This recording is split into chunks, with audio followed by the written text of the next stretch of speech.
ఈ నెల 15న సంగారెడ్డిలో నిర్వహించనున్న ముఖ్యమంత్రి రేవంత్ రెడ్డి బహిరంగ సభ ఏర్పాట్లపై సచివాలయంలోని తన ఛాంబర్లో నీటిపారుదల పౌర సరఫరాల శాఖ మంత్రి ఉత్తమ్ కుమార్ రెడ్డి తన ఉన్నత స్థాయి రివ్యూ సమావేశం నిర్వహించారు. సమావేశంలో TPCC working president Jaggareddy, Sangareddy జిల్లా collector Prateek Jain, Narayankhed MLA Sanjeevareddy, Setwin chairman గిరిధరెడ్డితో పాటు పలువురు ఉన్నతాధికారులు పాల్గొన్నారు. కాగా మంత్రి దామోదర రాజనరసింహ వైరల్ ఫీవర్ తో బాధపడుతుండటం వల్ల ఈ సమావేశానికి హాజరు కాలేకపోయారు.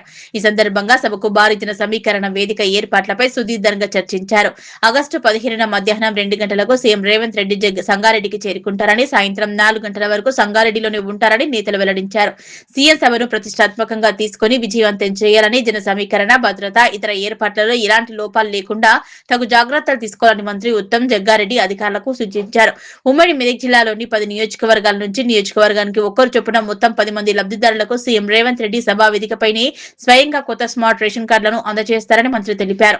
అందుకు తగిన ఏర్పాట్లు చేయాలని కలెక్టర్ ప్రతీక్ జైన్ కు సూచించారు.